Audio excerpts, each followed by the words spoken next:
Hi, today I want to talk about how we can use disruptive thinking to rejuvenate the MSME sector in India. So if this is a topic that interests you, I hope you'll spend some time with me listening to me talk on this video, as this may stimulate your thinking, and maybe some of the ideas in this video could be used to really make a difference to the MSME sector. So I used to be on the founding team of PayPal in Silicon Valley. So I have some idea of how disruptive innovation can be used to solve big, hairy, audacious goals. I am not an expert in the MSME sector, but sometimes that can be an advantage. So what could a big, hairy, audacious goal for the MSME sector be? So a big, hairy, audacious goal is something which seems to be crazy, but it is not something which is impossible. So it's improbable, but not impossible. So could the MSME sector in India grow at 5% GDP and 10% job growth? So if the contribution of the MSME sector was X to the GDP of India, and Y to the number of jobs that it created, then could these grow 5% and 10% respectively in the financial year 2020-21, and 10% and 20% in 2021-22. Now, this seems very difficult and almost impossible, but let's open our minds and see whether disruptive innovation thinking can help us, and maybe they won't sound that difficult anymore. Okay, so first, I would just like to set the context and discuss a few things before trying to come up with what we would call a straw man. So a straw man would be the first cut model that we have to try and get a solution to this BHAG. So it's called a straw man because it can be changed very easily, and it's not built out of, say, brick or concrete or something where it is cast in stone, as they say. Okay, so let's start with context setting. So let's take a few key concepts. So first, let us understand that among the current MSMEs, there are both good and bad MSMEs. So by bad MSMEs, we mean MSMEs that essentially are not going to grow. They sort of cheat on various things. They don't treat their employees well. They're not run with a view to growing, and so on and so forth. So those kind of MSMEs, which is a very, very large number of MSMEs, I'm classifying as bad MSMEs for the purpose of this discussion. And then there are those MSMEs which can really help India grow. They are good MSMEs. And it is my contention that India should be bothered about helping the good MSMEs grow and not worrying so much about the bad MSMEs, because they will either sell or exit in some fashion, or become bankrupt. So in at least the concept that I'm using is that we should not think of solutions which support even the bad MSMEs, because they in fact are negative and they suck resources out of the system without delivering anything. And it is better that these MSMEs, who some call as living zombies, are not allowed to flourish. Okay, so a second key concept that we're going to use is the concept of a large company sponsor. Now, a large company sponsor would be that if there are MSMEs which are selling at least, say, 40% of their sales to large companies, that are companies which have a turnover of at least 100 crores. They may be in the private sector or they may be in the public sector. Okay, so there could be MSMEs which are selling directly to consumers, or they are selling to other MSMEs, and so on and so forth. But if we look at a structure where there are the very large companies which need supplies from small companies. So this is the sort of ancillary concept, which is quite prevalent, like in the auto sector. So if we are able to build a pretty robust supply chain with ancillaries, then maybe these are the MSMEs that we should support. Then let's come to the end use of money. So suppose we give these MSMEs what we are calling pseudo equity finance. So this is money which is given to them, which they do not have to repay for at least 2 years. Okay, and then they can repay it over a year in 12 equal installments with 10% interest. So you would call it debt in some form, or you could call it equity in some form. I've chosen to call it pseudo equity finance based on an article that I read, which is at the end of this presentation, where they were calling for pseudo equity finance as a solution for MSMEs and not debt finance. So essentially, the MSMEs need money which will help them grow in this tough time, where they do not have to worry about an interest burden. Now, how, if we give them this money, or the government gives them this money through an SPV, or they facilitate it through certain private companies which set up these SPVs to give this money, the question is, how do we ensure that the end use of the money is proper? In the sense that if an MSME gets this money, then if it has promoters which very tightly control this MSME, there's not necessarily all that much of professional management, and so on and so forth. Could they siphon off that money?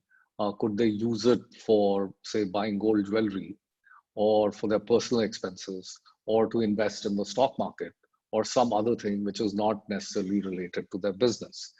So how do we control that end use of money is another thing that we will think of in our straw man. And finally, what should be the size of this SPV? So if the SPV says, okay, do not worry about how much money. If we find good MSMEs which grow jobs, which create GDP growth, then we have virtually unlimited funds to lend to these MSMEs as pseudo equity. So here I put a very large number, like 100 billion. Maybe we don't need 100 billion, but let's say, suppose we did. Can India afford to have like 100 billion package? Now, my contention is that India has room, not only for this kind of program, but for many other programs. And if you go back in history, in 1945, the US GDP was about 0.3 trillion, which is 10 times smaller than India. So India is a fairly large GDP country if you compare it to USA in 1945. Now in 1945, the US deficit as a percentage of GDP was 26%. So we get worried when the deficit becomes 3.5%, 4%, etc. But because the US had a plan and it was able to execute that plan, it ran very, very high deficits for a couple of years, and then the deficits came down. So it suggests that India could build a national consensus that they're not going to worry about the deficit and they are going to go for growth, and that they will use whatever money productively, in the sense that they'll use the government money to attract a lot of private investment so that they can get $100 billion of private investment and so on. So if they use this kind of thinking, they do not have to worry about how much stimulus the Indian government can provide.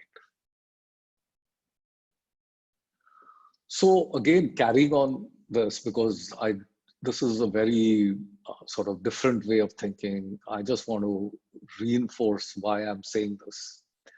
So in 1991, India embarked on a series of reforms which really created an Indian tailwind. So let's see, from 1995 to 2020, so Nippon India Growth, which was one of mutual fund which launched on 8th October 1995 and did pretty well, and then became moderately good. Its NAV is 895.52 on 4th May 2020, even after the recent downturn. So it's grown 89 times in 25 years. And if you calculate the cumulative average growth rate, that's about 19.7%. Now, if you remove 6% inflation from that, then this leaves 30.7%. So the real CAGR. And if you take that for 25 years, you will get 24 times real growth. Now, Warren Buffett, in some recent remarks that he made at the Berkshire Hathaway annual meeting, talked about the American tailwind, which was from 1954 to 2020. So that, according to him, has created 100 times real growth in 66 years. So 7.25% real CAGR. Okay. So what we need is for the Indian tailwind to continue or accelerate. And this statement, which I have put in bold, I'll read it out.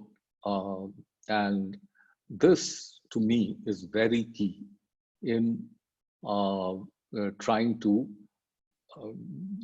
do a fair amount of spending such that the world gets this signal that India is embarking on shock and awe reforms like it did in 1991, that will signal to the world that India is changing to become the growth engine that the world needs.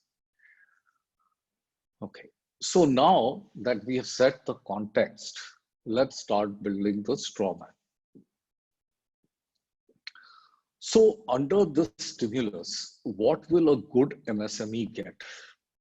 So in my straw man, the MSME will get 100% of the wages paid directly to workers who earn up to rupees 40,000 cost to company per month.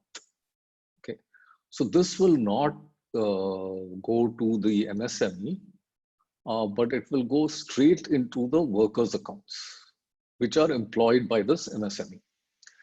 So in effect, the MSME will be able to get workers who are on their current payroll for free. And this package, the stimulus, is for a period of 2 years, almost 2 years. So they will be able to add employees and not worry about paying them for a period of 2 years. Of course, they will have to pay them because the money will accumulate interest at 10%, and it will have to be paid back, but only after 2 years, and then in 12 sort of equal installments.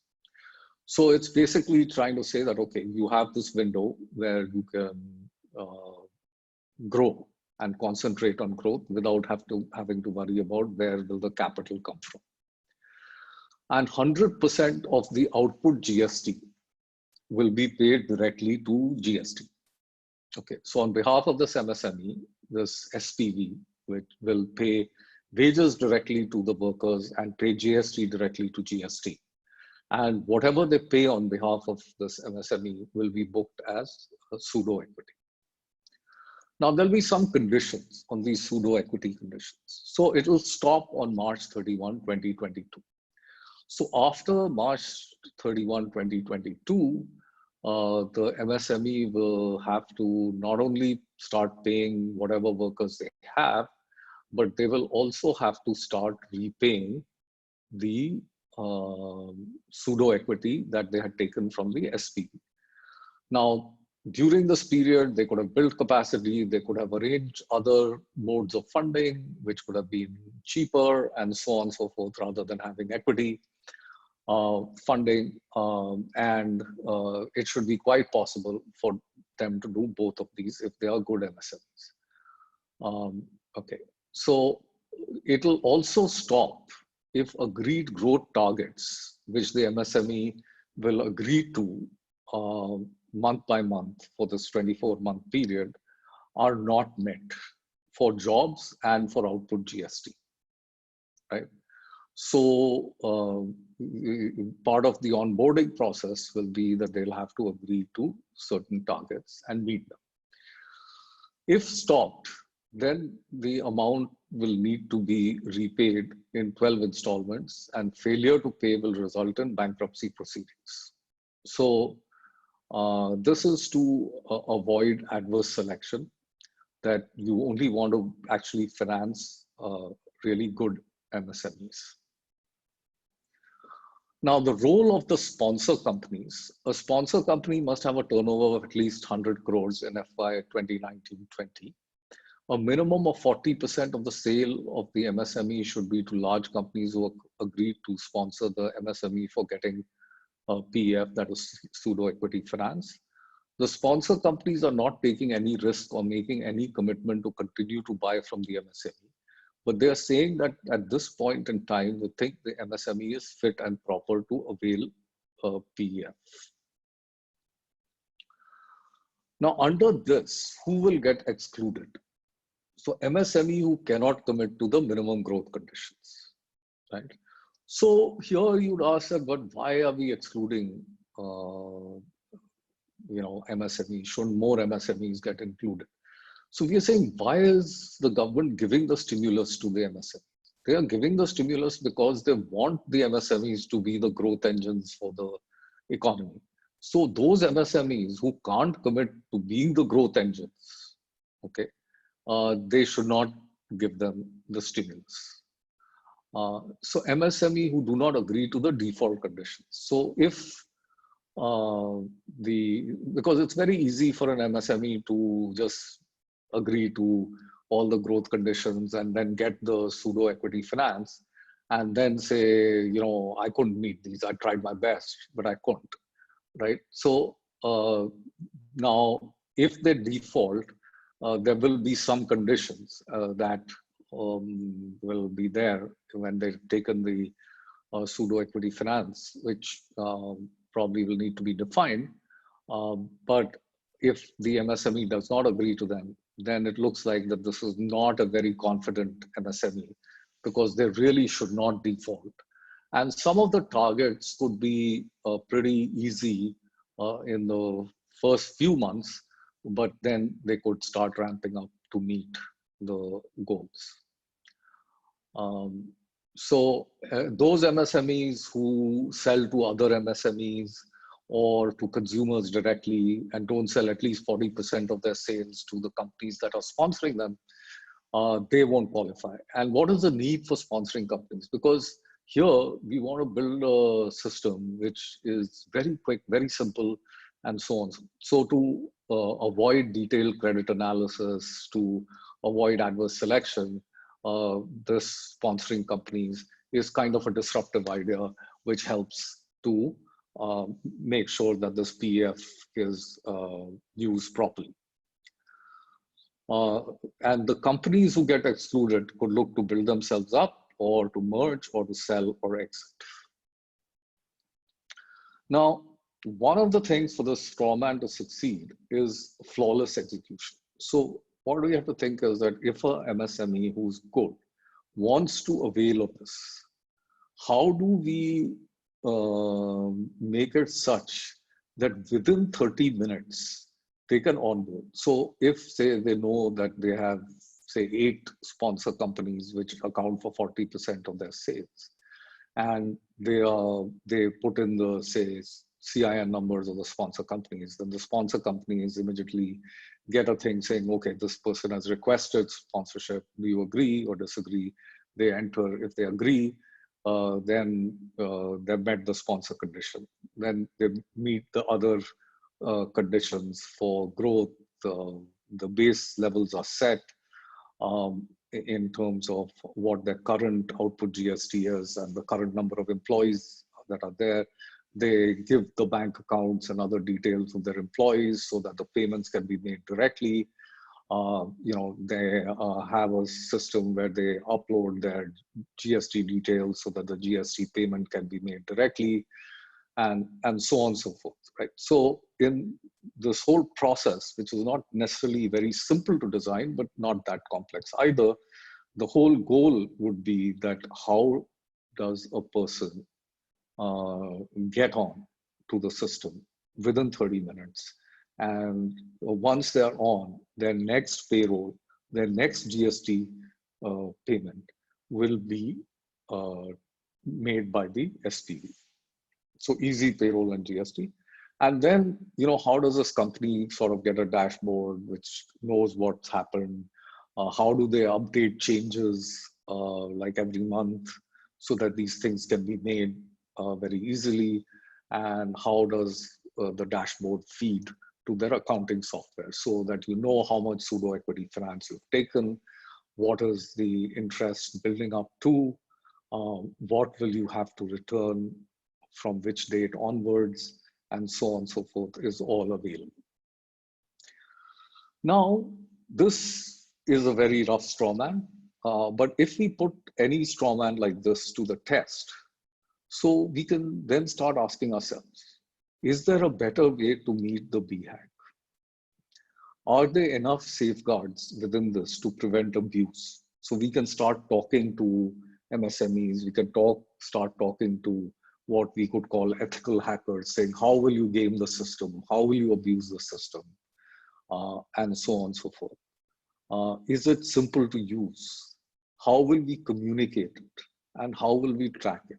So immediately, like say, suppose we launch the system, then how many MSMEs do we want to get within the first 30 days, the next 60 days, 90 days? What do we think will be the throughput? How much will be the borrowing, right? Like from the SPV. So we can model this and simulate it and then build all strategies, because we want an extremely quick rollout of this program, because it's meant to stimulate the MSMEs, and they badly need the stimulation. So how will the time to market be very quick? So how can you do a quick beta, then go live and sort out glitches, if any? Now, in terms of the SPV structure, there could be thinking on whether this should be a monopoly or an oligopoly. Should it be private or should it be government? Should it be financed by things like resurgent MSME bonds or some other method of financing this? And how can SPVs help portfolio companies meet their growth targets? Now, this is a very important point, because if the SPV just gives financing, but that's one thing. But if it actually treats it like that, they have this whole set of portfolio companies, that is these MSMEs who have taken this kind of money from them, and they want to get repaid. So they want to help the MSMEs, generate this growth. So what problems can they solve for the MSMEs on an aggregate basis, right? So can they help them improve their market share? Can they help them get paid on time? And so on. So what technology solutions and other solutions can they deploy so that the MSMEs who are part of these portfolio companies can benefit?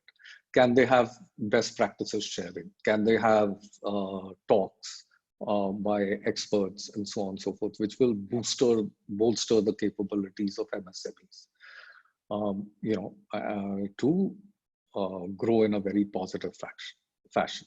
Now, good CEO for this SPV, or if there are multiple SPVs, good CEOs for them is really, really critical to make sure that this program works, and like in a period of, say, about 3 years, most of the money which has been advanced by the SPV is paid back to this SPV with 10% interest. So those people who finance the SPV, in a sense, get a 10% return for 3 years of financing, which could be pretty attractive for those who want to finance this SPV. Now, I'd just like to end by saying that, I just put this presentation very quickly together just to illustrate how disruptive innovation thinking can really be used to solve some big, hairy, audacious goals, which could be in the national interest. And my interest in pseudo equity financing was sparked by this article in the Times of India. So I would like to give credit to this article. And with this, I'd like to end this video. Thank you very much for watching. And I hope it'll reach some of the people who are actually making decisions for MSMEs. And maybe it'll be improved. So as long as MSMEs really contribute to India's growth, and that the good MSMEs grow bigger and the bad MSMEs, they sort of get eliminated, that I think will be very, very positive for India. Thank you very much.